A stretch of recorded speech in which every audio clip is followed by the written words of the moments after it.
Excelente, vamos a comenzar. Pues bienvenidos a todos a este webinar de COVID-19 organizado por la Universidad de California en San Francisco, también por la iniciativa de oximetría.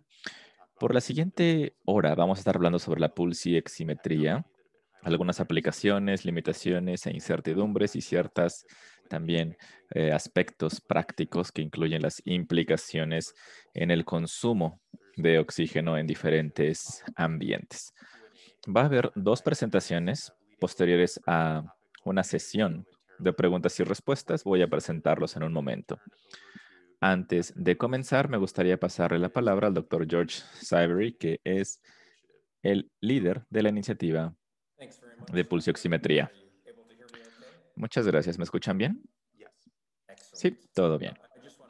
Muy bien, excelente. Me gustaría dar la bienvenida a todos y todas a esta serie excelente de webinarios y aprecio mucho el doctor Lipkin, también a STAR, a USAID, y apreciamos a todo el personal de las diferentes instituciones miembro que también están organizando esta respuesta a COVID-19. La presentación que veremos el día de hoy será sumamente relevante e interesante para todos ustedes. Muchas gracias, doctor Sivery. Como recordatorio para todos, estamos grabando esta sesión. También como recordatorio, la información y los recursos que se presentarán en este webinario no constituyen ningún tipo de consejo o consulta médica. Le pedimos por favor a todos que se mantengan con sus micrófonos silenciados y también estamos transmitiendo en inglés, español y francés, de tal forma que en la parte inferior de su pantalla pueden seleccionar el idioma de su preferencia. Estas grabaciones serán publicadas en línea.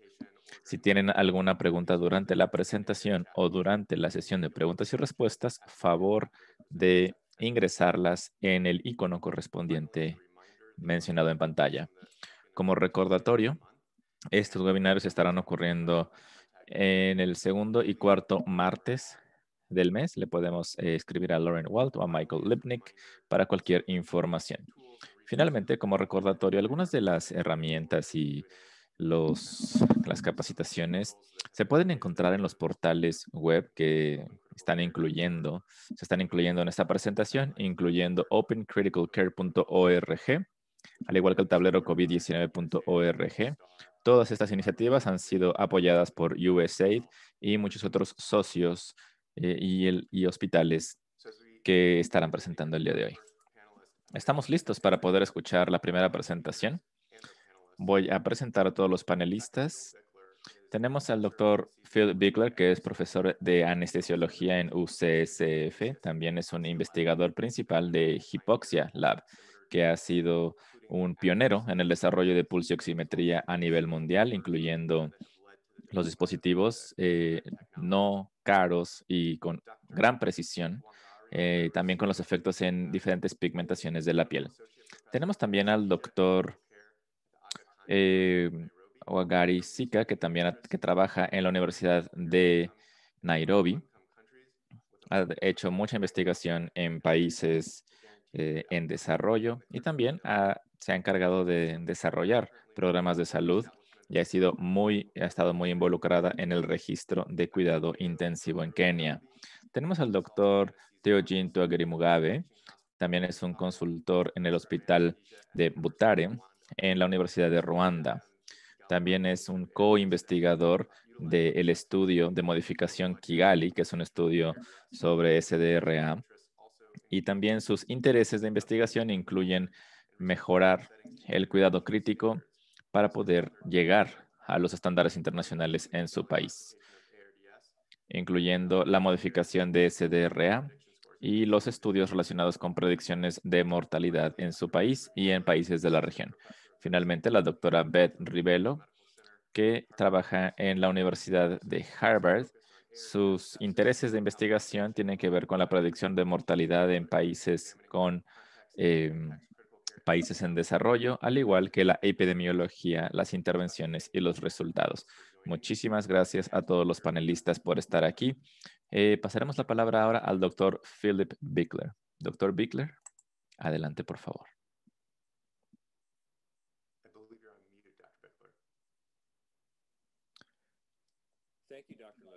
Muchas gracias al doctor Lipnick. Aprecio mucho la oportunidad de poder compartir con todos ustedes algunos de los puntos que he aprendido en lo que tiene que ver con cómo funcionan los pulsioxímetros, cómo funcionan, cómo se desempeñan y cuáles son las diferentes formas en las cuales podemos pensar las limitaciones que constituyen o que tienen los pulsioxímetros.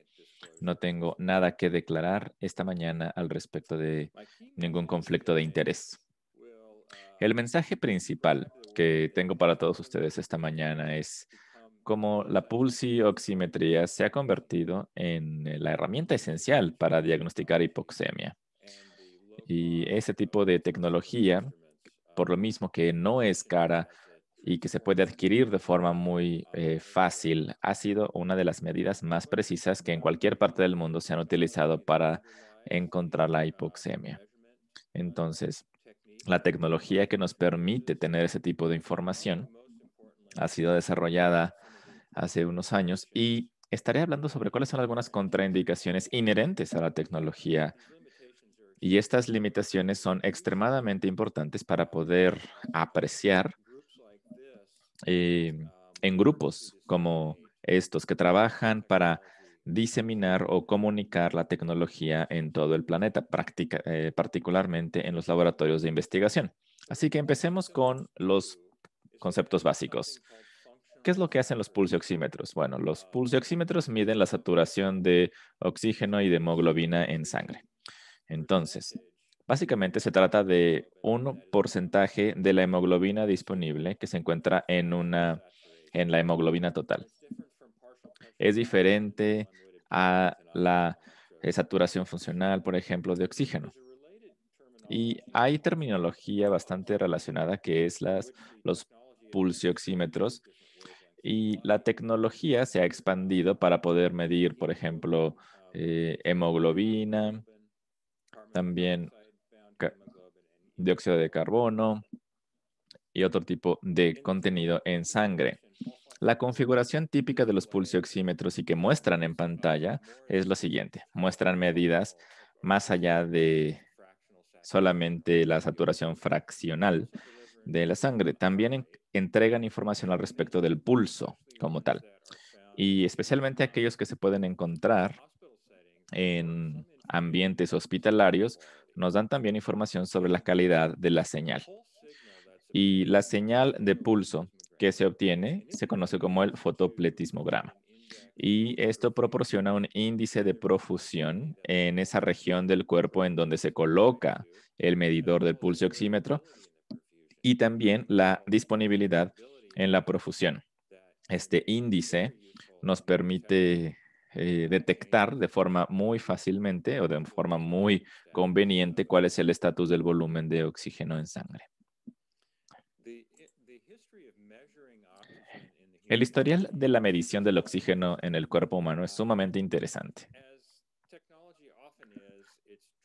Tal como pasa con la tecnología muy a menudo, está impulsado por otros cambios en la sociedad. Por ejemplo, la Segunda Guerra Mundial fue uno de los ejemplos más claros. El ejército británico estaba teniendo eh, algunos problemas con los pilotos porque estaban yendo a altitudes sumamente elevadas con sus aviones. Entonces era necesario poder medir el oxígeno de los pilotos. En 1942, Millikan desarrolló un dispositivo que se podía conectar a los pilotos. Entonces, básicamente era una luz que se podía incluir en todo el interior, en el interior del avión, para poder saber si efectivamente el nivel de los oxígenos, del oxígeno de los pilotos era correcto. En 1957, con el inventor Severn House, desarrolló el primer analizador de la función de la medición de oxígeno en sangre. Y en el mundo de la pulsioximetría realmente comenzó en 1975 con el inventor japonés Takuo Oyagi. Y el pulsioxímetro que él inventó y desarrolló se convirtió en el fundamento para la pulsioximetría a nivel mundial. Y como ustedes saben, los pulsioxímetros no están en todo el mundo, pero sigue habiendo muchísimas lagunas en la disponibilidad de los pulsioxímetros e incluso en unidades de cuidados intensivos o quirófanos. Esta es una fotografía del doctor Aoyagi cuando visitó nuestro laboratorio en San Francisco. Falleció hace unos años, o me parece que el año pasado, ya en sus 80s, y desarrolló uno de los dispositivos más importantes en los últimos 50 años, diría yo. Del lado derecho vemos a nuestro mentor, John Severin House. A él también le encantaba traer el uso de la tecnología a los ambientes médicos y sobre todo en quirófano. El doctor Severin House fundó el Hypoxia Lab en San Francisco y no solamente medía el oxígeno en sangre, sino también la forma como los humanos se adaptan a las alturas. Y continuamos su legado y hemos publicado una gran cantidad de investigaciones médicas que creemos ha tenido un impacto importante en empujar la idea de que los pulsioxímetros deben mejorar ciertos aspectos y que la tecnología actual tiene ciertas limitantes que debemos atender, tanto para la precisión médica como también para el desarrollo de cuidado de la salud. Bien, entonces hablemos fundamentalmente sobre cómo funcionan los oxímetros. Y vaya, fundamentalmente lo que hacen los oxímetros son ese dispositivo que puede detectar el color de la sangre. Y los tubos que se encuentran ahí es diferente entre dioxihemoglobina y oxihemoglobina. Entonces, lo que hace el pulsioxímetro es cuantificar estas diferencias de color y proporciona más o menos, digamos, un estimado de la saturación del oxígeno en sangre en ese punto del cuerpo. Entonces, vaya, es un poquito más difícil o complicado que solamente medir el color. Ahora bien, la innovación del doctor Aoyagi que transformó las medidas no invasivas de la saturación de hemoglobina en sangre fue el concepto de que se podía utilizar la señal de este tipo de sangre, de la sangre pulsátil y no pulsátil, relacionada con el oxígeno que se encuentra en la hemoglobina. La base para esta declaración es el hecho de que la absorción de la luz por eh, hemoglobina es HHP y hemoglobina oxígeno es HbO2. Entonces, estas dos ondas de luz que vemos en esta gráfica de 660 a 940, ese tipo de señales son distintas. Y si uno puede expresar estas dos señales en los componentes AC sobre el componente DC, en estos dos ondas o amplitudes de onda podemos tener una lectura. Y esta lectura se conoce como R, que básicamente es la proporción o ratio de estas dos amplitudes de onda. Ahora, cuando se expande la tecnología a solamente estas dos amplitudes de onda, ya podemos hacer muchas más cosas.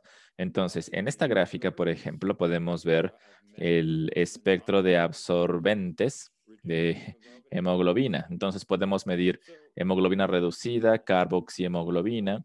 Entonces, uno podría interpretar diferentes amplitudes de onda de luz para poder derivar valores correspondientes a la saturación del oxígeno.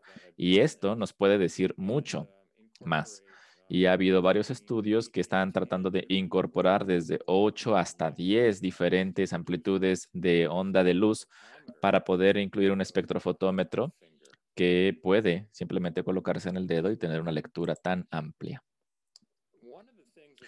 Muy bien, entonces uno de los asuntos relacionados con esta tecnología es que las señales de luz, la fotoseñal y los valores derivados de esta fotoseñal tienen ciertas ecuaciones implicadas.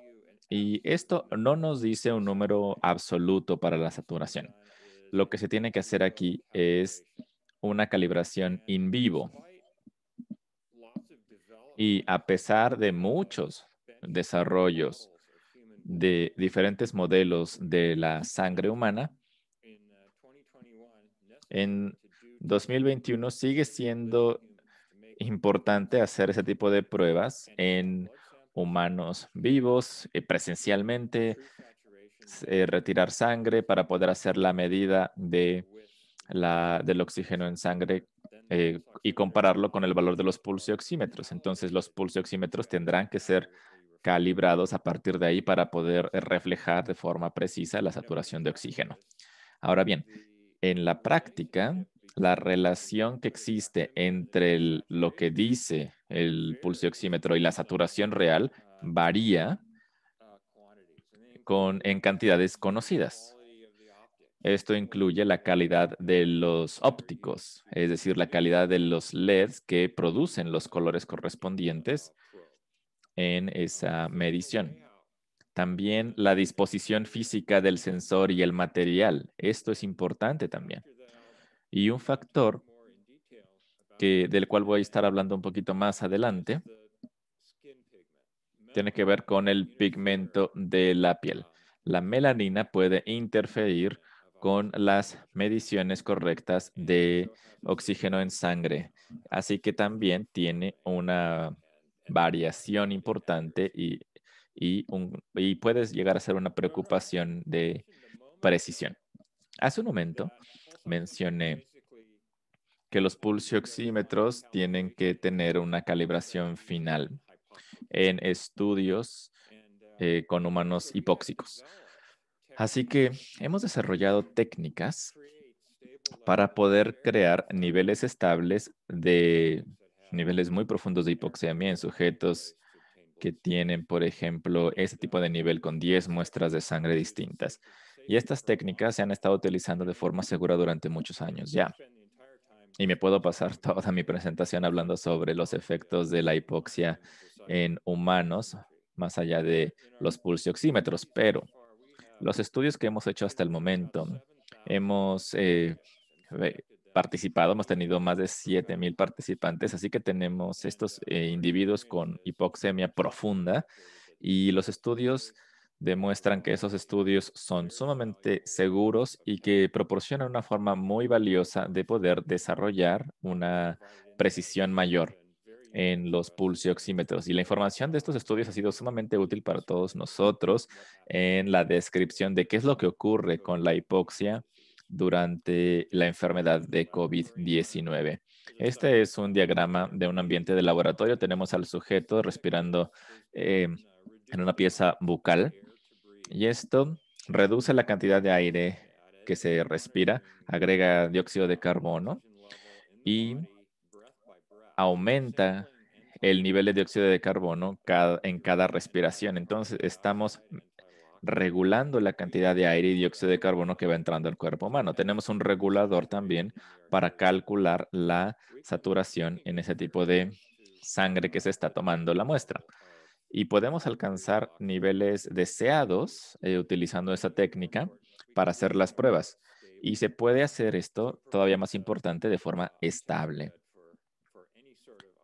Así que este es, digamos, la forma de estudiar cualquier dispositivo de pulsioximetría que se evalúe en la actualidad. Los datos que provienen de un estudio típico de un pulsioxímetro se podría ver más o menos así. Así que la línea roja en la parte inferior es el pulso del sujeto y en la parte superior en gris son las lecturas del pulsioxímetro. Entonces, si se alcanzan ciertos niveles de hipoxemia, empezamos cerca de 100% y luego lo bajamos hasta casi 70% en 2 rondas. Vemos que hay una caída, luego sube también en los puntos rojos y los puntos azules indican el tiempo en el que tomamos las muestras. Y ahí vemos un par de puntos entre la lectura del oxímetro y el valor real de la saturación medida en la muestra de sangre. Entonces, en esos momentos temporales, podemos justamente medir el desempeño del oxímetro. La forma como pensamos en el desempeño de los oxímetros es bastante estándar o normalizada. Es decir, podemos tener un dispositivo que lea de forma precisa con muy poca variabilidad y siempre tiene una medida correcta. Entonces, esto se puede tener, digamos, el objetivo del lado inferior derecho. Pero también, digamos, si las lecturas varían mucho del valor real y a veces pueden variar de forma aleatoria. Entonces, eso es no precisa ni cierta. En la parte superior derecha, digamos que el promedio de los puntos, vemos esos disparos en el objetivo, no están realmente en el centro, ¿verdad? Están realmente dispersos, pero el promedio es, digamos, dentro del rango. Así que la precisión realmente es que consistentemente el dispositivo realmente mide el valor real. Y el sesgo es la desviación estándar del valor real. Entonces se podrán dar cuenta de que un dispositivo está muy sesgado, pero siempre, digamos, varía la misma cantidad. Entonces, digamos que es muy exactamente incorrecto. Tiene el mismo valor incorrecto todo el tiempo. Entonces, esa es una forma de medir. Aquí las consideraciones se vuelven un poquito esotéricas en el mundo de la estadística, pero me parece que queda claro el concepto como tal. Siguiente, por favor. Aquí tenemos datos de un estudio típico de hipoxia y este se conoce como la gráfica de sesgo. Es decir, cada uno de los pares de datos que están ahí, es decir, la muestra de sangre y la lectura del oxímetro, la diferencia entre estos dos valores se muestran en esta gráfica. En el eje horizontal vemos el valor real de la saturación de la sangre conforme se va midiendo con el pulsioxímetro y cómo varía del valor real de la sangre. Y vemos que los datos en este experimento muestran que muchos oxímetros tienen un 95% de intervalo real. Es decir, este instrumento tiene un sesgo promedio muy cercano a cero, pero vemos cómo los puntos más dispersos aumentan cuando estamos hablando de la saturación baja. Ahí la saturación ya de 70 a 75%, hay mucha variación en el sesgo en muchos sujetos distintos. Eso fue lo que se descubrió en este estudio. Algunos oxímetros se desempeñan muy, muy bien. Este es un ejemplo de un oxímetro que se desempeñó muy, muy bien. Este es el potencial de lo que realmente puede ser un oxímetro. Hay muchos factores que afectan el desempeño de la oximetría. Algunos de los puntos que son más importantes son la profusión baja, anemia y también la pigmentación oscura de la piel. Hablemos un poco sobre la parte del impacto que tiene la coloración de la piel. Entonces, el pulsioxímetro coloca una luz roja y la melanina absorbe ese camino. Entonces, lo que puede hacer la melanina en este caso, debido a que las luces LED producen un espectro de luz, básicamente filtran la luz y alteran la calibración del instrumento. Entonces, esto puede ser un gran problema en lo que tiene que ver con el escáner de lectura.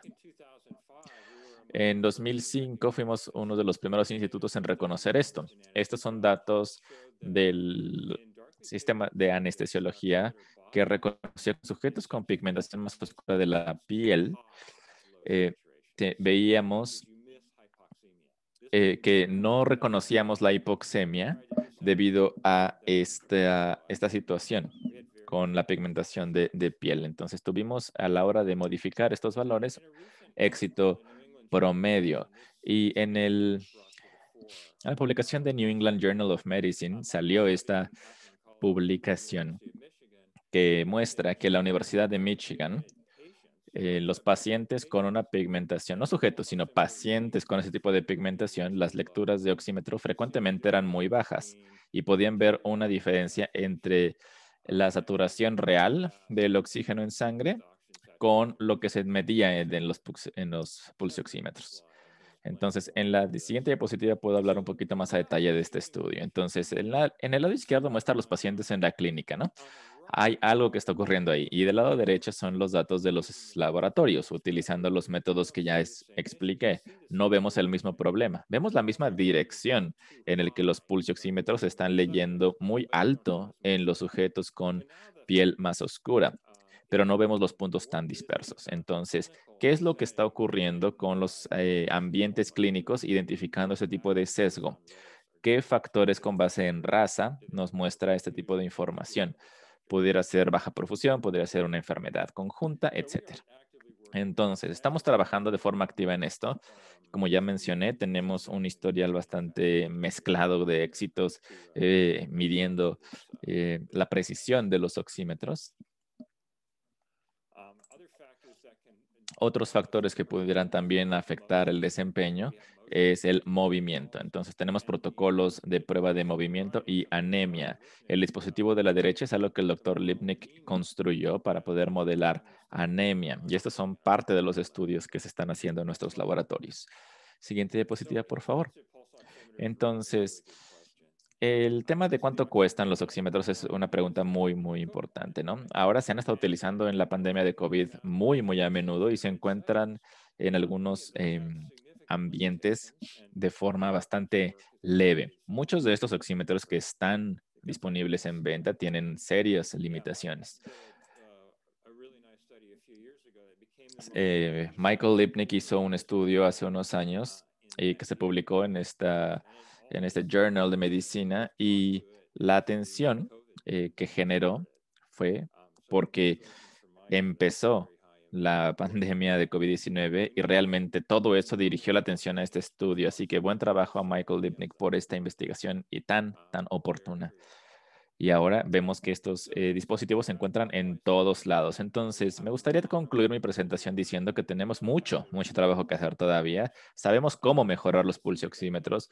Tenemos algunas ideas específicas sobre cómo el tema de la pigmentación de la piel pudiera ser resuelto. Hay ciertos laboratorios que están haciendo estudios alrededor de ese tema y todo con el propósito de producir oxímetros que sean precisos, que sean no caros y que sean fáciles de usar también. Entonces, me parece que esto es lo que concluye mi presentación. Me parece que ya mencioné cómo funcionan los pulsoxímetros, un poco sobre la historia, cuáles son las limitantes de la tecnología actualmente. Y estos son algunos de los miembros del laboratorio actual de investigación en Hipoxia Lab. Si están en San Francisco, pasen a saludarnos. Les podemos poner los podemos poner en el laboratorio y convertirlos en individuos muy hipóxicos, si así lo desean. Muchísimas gracias, doctor Bickler. Y mientras pasamos ahora con la presentación de la doctora Rivelo, no olviden agregar sus preguntas, que en unos 15 minutos estaremos atendiendo. Así que sin más que agregar, le pasamos la palabra a la doctora Rivielo y a sus colegas. Muchas gracias, Mike. Voy a estar hablando sobre, bueno, a nombre también del doctor Theogene y la doctora Wangari, sobre algunos temas importantes.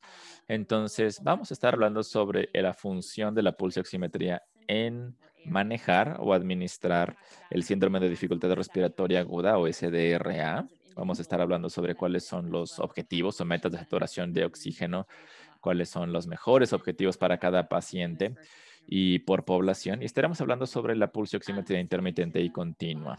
Entonces, para llegar, digamos, a los puntos de las lecciones que hay que llevarse de esta presentación es que la pulsioximetría es una alternativa razonable para los gases en la sangre arterial en el diagnóstico y tratamiento del COVID-19 y del síndrome de dificultad respiratoria aguda con una precisión del 97%. El segundo punto es que posiblemente un objetivo de 90-96% es bueno para los resultados en pacientes, al igual como para la conservación de oxígeno. Y finalmente, mientras la pulsioximetría intermitente es una forma razonable de detectar hipoxemia, hay varios puntos que podemos implementar para poder reducir el riesgo de no detectarla. Entonces, hablemos primeramente sobre SDRA y la investigación que se ha hecho alrededor de este tema. Para todos ustedes que no sean realmente médicos clínicos, SDRA, el síndrome de dificultad respiratoria aguda, es un síndrome de inflamación en el cuerpo que responde a daño agudo en el cuerpo y causa fluidos y, digamos, causa que fluidos fluyan hacia los pulmones, lo cual causa hipoxemia. Del lado derecho vemos a un pulmón con fluido, con este síndrome de dificultad respiratoria aguda, y del lado izquierdo vemos a un pulmón sano y normal. Entonces, como nota aquí, casi cualquier tipo de daño puede causarlo. Puede ser neumonía bacterial o una neumonía viral u otro tipo de infección en el cuerpo, un trauma, una quemadura, incluso la cirugía. Cualquier cosa que inflama al cuerpo pudiera causar una CSDRA. Ahora, ¿por qué nos importa esto? Básicamente porque la neumonía proveniente de COVID-19 es una SDRA. Y hemos estado hablando con diferentes instituciones sobre cómo detectar y diagnosticar neumonía de COVID-19. Y todo lo que sabemos tiene que ver básicamente con el tratamiento de SDRA principalmente. El asunto es que SDRA históricamente ha sido definido y diagnosticado como gases sanguíneos que se encuentran en una línea arterial intravenosa, es intravenosa, pero es intraarterial en aspectos, digamos, en ambientes hospitalarios. Y los pulsioxímetros son unos dispositivos precisamente no invasivos para poder medir este tipo de concentración o saturación. La investigación se ha realizado alrededor de temas de SDRA que ha utilizado los gases sanguíneos para detectar la seriedad de digamos, la enfermedad y para saber quiénes se podrían beneficiar de ese tipo de tratamiento. La definición que utilizamos de SDRA se conoce como la definición Berlín, que se hizo precisamente en Berlín en 2012, y es obtener gases para poder encontrar y detectar hipoxemia. Y requiere una placa de pecho y también una muestra. Y requiere que el paciente se encuentre en un ventilador ya sea invasiva o no invasiva, para poder realmente llegar a la definición de SDRA. Lo que el doctor Teo y otros colegas de nosotros hicieron es redefinir SDRA con una modificación. Esto lo hicimos en Kigali, en Ruanda, y la idea es que SDRA se pueda diagnosticar sin la tecnología que deja, digamos, o que implementa la definición Berlín. Y nosotros hicimos algunas modificaciones. Dijimos que se puede utilizar ultrasonido, no se necesita una placa de pecho, tampoco tienes que estar en un ventilador, ya que no están disponibles para la mayoría de las personas. Lo más importante es que en lugar de gases sanguíneos se puede hacer una estimación utilizando pulsioximetría. Y desde que hicimos este estudio en Tikali, ha habido una mejor modelación y los estimados de la oxigenación sanguínea a partir de la pulsioximetría son incluso mejores de lo que eran en 2016 cuando publicamos este estudio. Nuevamente, es importante decir que la saturación tiene que ser menor o igual a 97% para poder tener una estimación precisa. Todos ustedes estarán familiarizados con criticalcare.org y el doctor Lipnick y otros colegas han tomado estos modelos y utilizar la pulsioximetría para llevarnos al punto de un diagnóstico de SDRA y poner al paciente en cuidado crítico. Entonces, se puede colocar esta información en este sitio y se puede obtener la información correspondiente para poder darle tratamiento correspondiente a estos pacientes. Algo que me parece que es muy interesante es que esto es antes, esto es pre-COVID, pero la pulsioximetría con SPO2 se ha utilizado cada vez más en ambientes en países, digamos, desarrollados. Este es un estudio del New England Journal of Medicine que demuestra cuáles son los estudios importantes de SDRA desde 2019 y se tiene que casi el 10% de los pacientes en el estudio cumplieron el criterio utilizando pulsioxímetro. Entonces, esto nos da información de que tal vez no tenemos que tener ese tipo de líneas arteriales para poder detectar este síndrome. Otro ejemplo de por qué se está utilizando en ese tipo de ambientes desarrollados. Este es mi hospital en Boston. que empezó a utilizar como práctica la pulsioximetría en lugar de los gases en sangre para poder estimar hipoxemia para pacientes de COVID-19. Y puedo decir que incluso en nuestro ambiente, a pesar de tener todo el material para continuar haciéndolo, seguimos utilizando pulsioximetría porque es bastante preciso, muy preciso. Entonces, las implicaciones de todo esto. El uso de gases en sangre PaO2 se utilizan para definir SDRA y para reconocerlo y darle tratamiento, pero la pulsioximetría realmente nos puede dar información para diagnosticar SDRA, incluso SDRA causado por COVID-19. Y por supuesto, el tema de la saturación debe ser menor a 97% para poder hacerlo. Entonces, me gustaría mencionar brevemente el tema de la saturación y los objetivos de saturación de oxígeno en sangre para pacientes con COVID-19. Entonces, en términos de pacientes individuales, ¿cuál es la saturación ideal? Me parece que todos sabemos que la hipoxemia es mala, ¿no? A pesar de que el doctor Bickler puede ser hipoxémico sin tener realmente un daño por poco tiempo, pero si realmente eres hipoxémico, puedes morir. Sabemos que el cuerpo no sobrevive ciertos niveles de oxígeno. Entonces, este estudio es muy interesante de Papua Nueva Guinea. No hay estudios en adultos, pero esto fue un estudio antes y después de la introducción de pulsioximetría en hospitales para poder reducir la mortalidad infantil por neumonía en Nueva Guinea. Ahora bien, ¿qué hay de hiperoxia? ¿Qué podemos decir sobre niveles altos de oxígeno? Eso también es malo. Tenemos estudios también sobre cómo ese tipo de niveles puede dañar los pulmones, también puede haber daños serios por un exceso de oxígeno. Entonces, queda claro que la hiperoxemia también es mala. Entonces, en términos de resultados con los pacientes, ha habido mucho trabajo realizado en los últimos años. Los primeros dos estudios que están en la parte de arriba fueron hechos en 2016 de Critical Care Medicine y de JAMA, y también el New England Journal of Medicine en 2020 y muestran diferentes objetivos, ¿no? Entonces vemos que un estudio en 2016 tuvo no diferencia en los resultados, el de New England Journal no diferencia en resultados, o un estudio muestra que de hecho el objetivo bajo fue mejor. Y tenemos este estudio francés que muestra que posiblemente los objetivos más altos pudiera ser mejor. Ahora, es importante mencionar que este estudio se detuvo después de 200 pacientes y han utilizado realmente un un objetivo de saturación baja que también pudo haber afectado los resultados. Este estudio es muy reciente y considero que es el estudio definitivo hasta ahora que el mejor que he visto. Y hace unas 6 semanas se publicó este artículo, esta investigación en el New England Journal of Medicine para medir, digamos, la falla respiratoria hipoxémica aguda. Y en este estudio utilizaron a 3,000 pacientes y no hubo diferencia entre los objetivos de saturación alta o baja. Para darles una idea, las metas de saturación entre los dos grupos hubo una media de, 0,6 de 96% y 93% en el de baja saturación. No demasiado diferente, pero vemos que sí hubo una diferencia en ese tipo, pero no en la mortalidad. Entonces, les vamos a hablar sobre las guías. En 2020, la NIH muestra que 92 a 96% en pacientes COVID es razonable. La OMS muestra que cuando estamos hablando sobre la enfermedad respiratoria aguda severa, incluyendo COVID, está poniéndolo en el rango del 88 a 93%. Entonces, me parece que para los pacientes individuales, obviamente no hay una respuesta clara cuál sería lo ideal, pero yo diría que en algún lugar entre el rango de 90 a 96% me parece que es un cuidado seguro y efectivo para pacientes. Es decir, no es hiperoxemia ni es hipoxemia.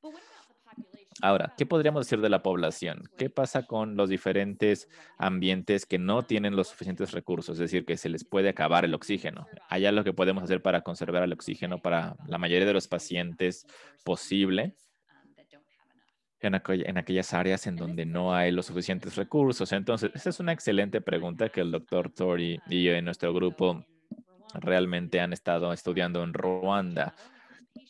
Han estado estudiando cuál es la cantidad de oxígeno correcta para los pacientes y en el sistema. Y esto se inició porque estudios previos de SDR en Ruanda nos muestran que hay casi un 50% de mortalidad entre todos los pacientes hipoxémicos. No estamos hablando de pacientes con alto nivel de SDR, sino cualquier nivel de hipoxemia, pacientes que han muerto en pacientes debido a esta situación. Y más de la mitad de estos pacientes tuvieron al menos un día en el que tuvieron una saturación menor a 90%, es decir, inadecuada, al menos por un día. También vemos que el 100% de la saturación de los objetivos era sin titración.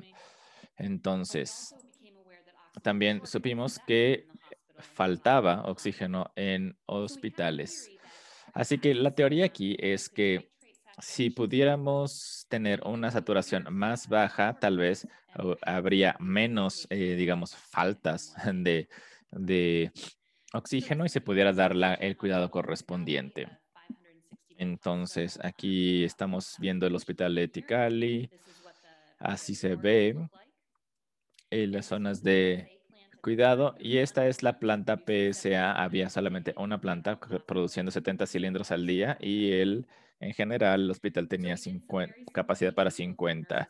Entonces, dimos una capacitación muy sencilla en doctores y enfermeros al respecto, diferentes métodos para utilizar los pulsioxímetros y también teníamos recordatorios en los departamentos de urgencias en cuanto a el tema del oxígeno y el rango correspondiente. Y encontramos que el 12% de los pacientes eran hipoxémicos, eran jóvenes, como lo esperábamos. Más o menos un cuarto de ellos mostró una mortalidad también bastante alta. Entonces, lo más importante aquí es poder ver si podemos ser efectivos en la intervención. Entonces, encontramos que al principio el número de pacientes hipoxémicos era más o menos el 12%. Y de hecho, después de la intervención, los periodos de semana 4 y semana 12, vimos menos pacientes con hipoxemia en el departamento de urgencias. También vemos algunos pacientes con hiperoxemia, más allá de 95%, y después de la semana 12 vimos una proporción bastante significativa. También hablamos sobre el consumo de oxígeno y disponibilidad y encontramos que el número de tanques de oxígeno utilizados por departamento consistentemente fue para abajo después de la intervención posterior a la semana 12. El número de tanques de oxígeno en reserva para el hospital subió, que es lo que esperábamos y era lo deseable después de la semana 4 y 12.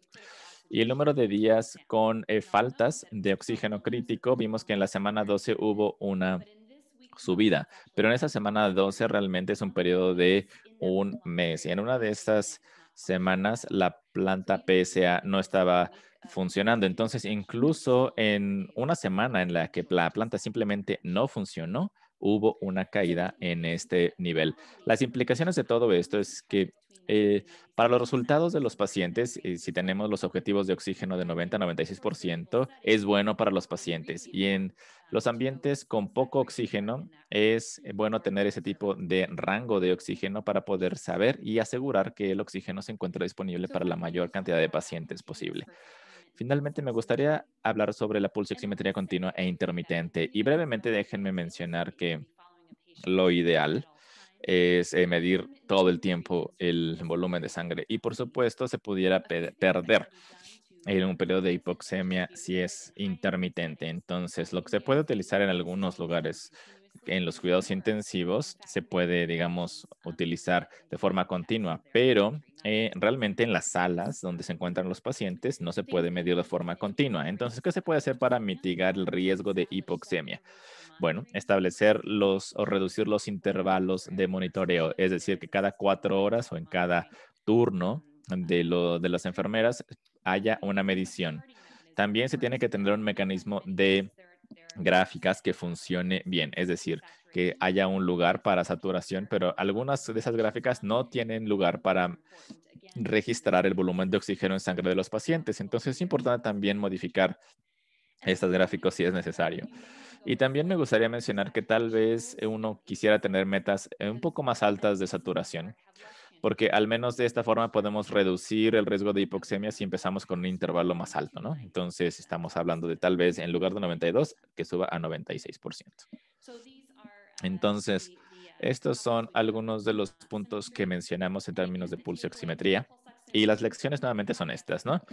Por supuesto, con todas las los bemoles que mencionó el doctor Bickler. Pero la pulsioximetría es una alternativa razonable, muy buena para poder medir y diagnosticar el SDRA de COVID-19. También las metas de saturación de oxígeno de 90 a 96% son buenas en los pacientes individuales para oxígeno y la conservación.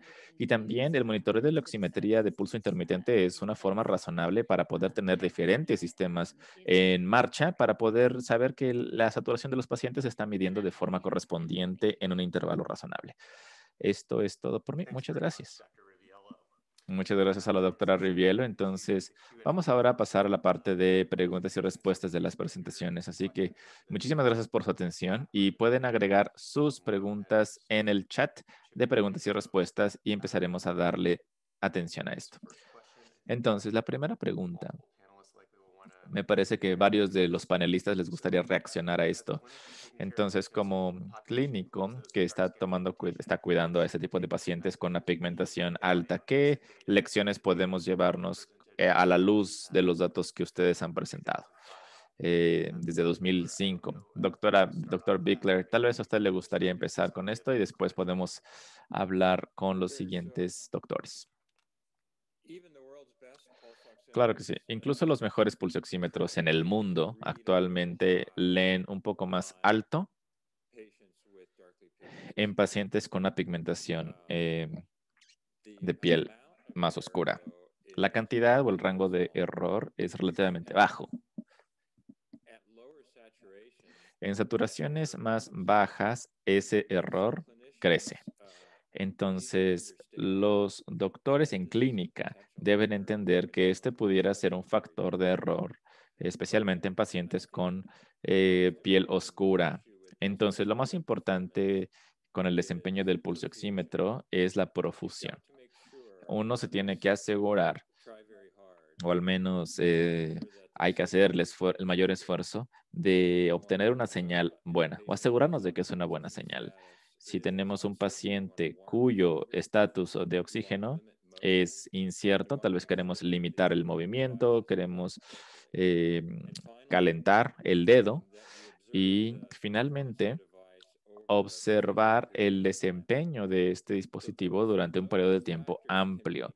Entonces, estos factores pueden ser sumamente importantes en obtener una lectura precisa del pulso oxímetro y finalmente analizar el cambio del pulso oxímetro para analizar qué es lo que está pasando. Es decir, no solamente confiar o ver solamente una lectura, sino las lecturas a través del tiempo para poder evaluar que realmente estas medidas en ese tipo de sujetos, especialmente con piel oscura, sea correcta. Y por supuesto que se están trabajando en medidas técnicas para poder resolver esto. Es técnicamente posible que haya algún detector en alguno de estos pulsioxímetros que pueda proporcionar un algoritmo distinto para pacientes con una pigmentación más oscura en piel. Entonces, me parece que esto pudiera ser bastante prometedor en los resultados que vamos a tener en el futuro, pero hay mucho trabajo que hacer al respecto todavía. Muchas gracias, doctor Bickler. Doctora Wangari Waweru Sika, ¿tiene alguna reacción al respecto de cuál es la respuesta en cuanto a estos estudios en su ambiente clínico? Puede comentar. Sí, muchas gracias. Entonces, esta investigación realmente hace eco a lo que hemos estado viendo en mi hospital.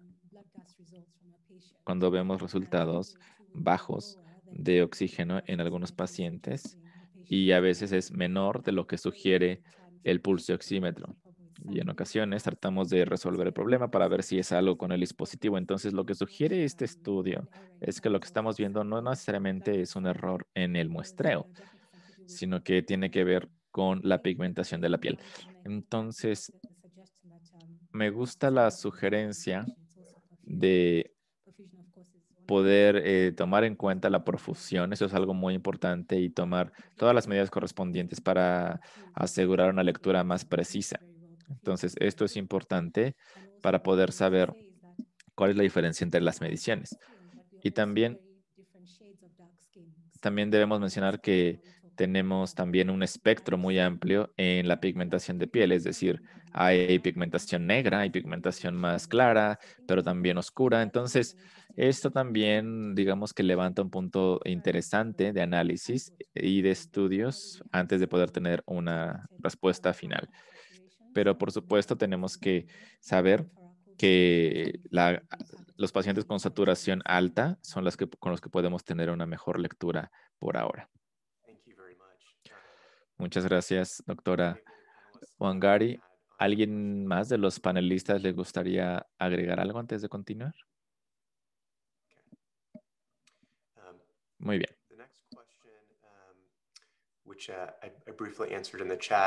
La siguiente pregunta tiene que ver con reducir los hallazgos que hay en los oxímetros de baja saturación. Entonces, los doctores Mugabe o Waweru tendrán algún comentario en lo que tiene que ver con los oxímetros, es decir, la diferencia de costos en los pulsioxímetros y algo que pueda estar referente a su práctica clínica, algo que pudiera. Doctor Teo, le paso la palabra. Sí, a ver, me parece que las investigaciones han demostrado buenos resultados en términos de ahorros, especialmente en países de bajo ingreso, especialmente con los pulsioxímetros de costo bajo, porque se puede hacer disponibles en todos los ambientes hospitalarios y en mi experiencia no hemos visto un problema tan grande con este tipo de pulsioxímetros baratos. Entonces me parece que no es el momento tampoco para rechazarlos en estos tiempos. Incluso si sucediera que también en la piel oscura pudiera ser diferente de un lugar a otro, podríamos ver cómo revisar cuáles son las metas de lectura y los objetivos. Pero de todas formas tienen que ser probados en los diferentes países localmente. Muchas gracias, doctor Teo. Entonces, solo para agregar a este punto, en el chat contesté ahí alguna pregunta, pero dependiendo de la interpretación de los datos, si somos una persona de vaso medio lleno o medio vacío, cuando vemos oxímetros de bajo costo, aquellos que no han sido aprobados, digamos, por estudios de validación, la mitad de ellos les fue bastante bien en su desempeño. Entonces, el mensaje aquí es que todos esos pulsioxímetros tienen que ser tirados, especialmente porque la mitad no les fue muy bien, ¿no? Entonces, solo quería también enfatizar eso.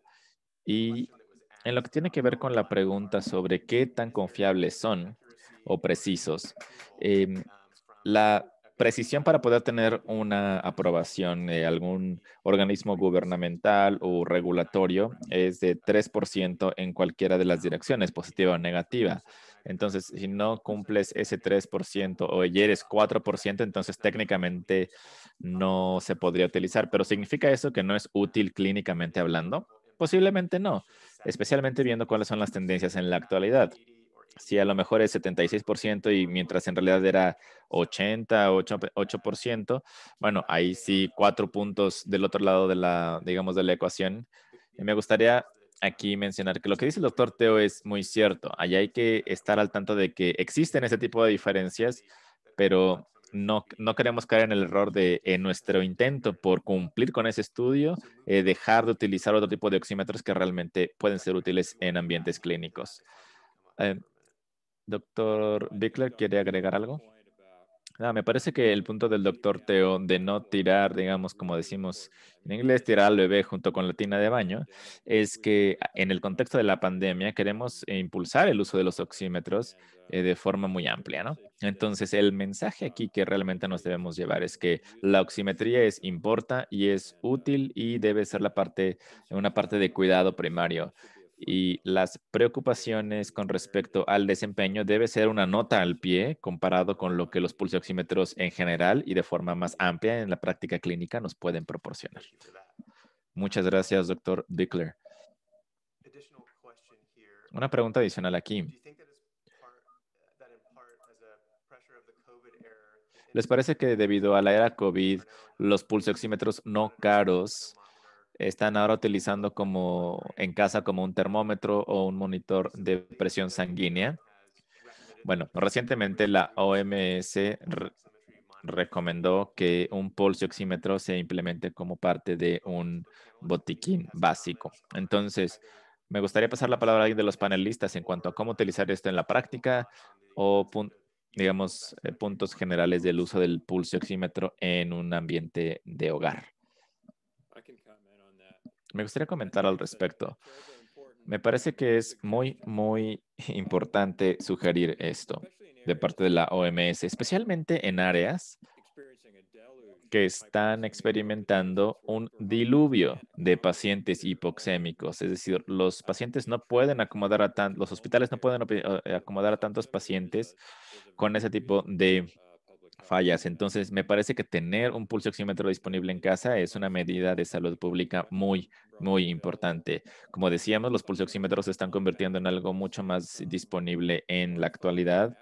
Incluso los que hay en los celulares son bastante buenos. Hemos estudiado algunos pulsoxímetros en teléfonos inteligentes y son excelentes, ¿eh?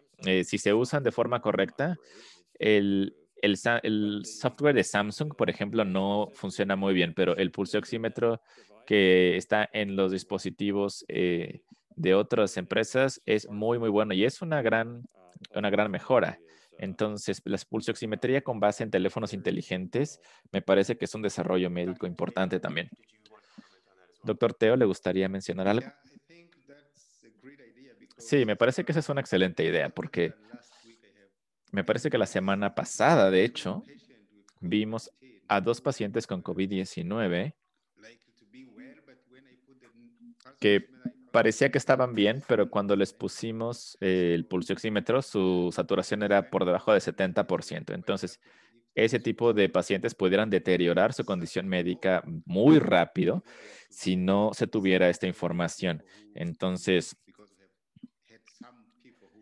es muy importante darle atención a esto porque hemos tenido varios casos de pacientes que han fallecido debido a esta situación. Así que esos son muy, muy buenos ejemplos de que la saturación en COVID-19 es algo que es debido a muerte en muchas ocasiones y es muy bueno que la OMS esté recomendando esto como medida preventiva. Muchas gracias, doctor Teo. Y concluyendo con una pregunta más, hay algunos estudios que muestran que la pulsioximetría y el oxígeno han tenido resultados mezclados en términos de mortalidad infantil. ¿Cuáles serían algunos aspectos o factores importantes adicionales a considerar más allá de el suministro de oxígeno de pulsioxímetros para poder tener mejores resultados? Entonces, tal vez la pregunta podría decirse que ahora que vemos más hipoxemia en COVID-19. Eh, ¿Cuáles serían algunos factores fundamentales que hay que tomar en consideración para poder saber cómo podemos administrar la hipoxemia en infantes y también en pacientes adultos? Doctora Rivielo, ¿le gustaría comentar al respecto? Sí, claro que sí. Entonces yo diría que si obtenemos esos resultados de forma correcta, estaremos mucho mejor. Es decir, la disponibilidad de oxígeno y de pulso oxímetros están en el centro de la atención de COVID-19. Entonces sí, se empezó con los ventiladores y hacia atrás, ¿no? Entonces los sistemas que se estén poniendo en marcha para poder tener pulso oxímetros y medición y monitoreo de en los pacientes, me parece que puede tener una diferencia importante en los resultados. También lo que sabemos en cuidado crítico que nos da y mucha información en los ambientes de cuidados intensivos. Es decir, tenemos que repetir la misma forma para cada paciente en la toma de las mediciones. Entonces, tener una profilaxis, por ejemplo, para los coágulos en sangre, etcétera. Entonces, me parece que ahí es donde los pulsioxímetros realmente pueden tener una diferencia en la mortalidad. Excelente, esto nos lleva ya a la hora. Entonces me parece buen momento para darle las gracias a los doctores Rivielo, Wangari, Bickler, Teo. Muchas gracias por unirse a esta reunión. Por favor, cualquier otra pregunta que tengan una vez que vean estos videos, nos la pueden enviar con toda confianza. Muchas gracias a STAR, a USAID por organizar este webinario Cuídense mucho y hasta la próxima.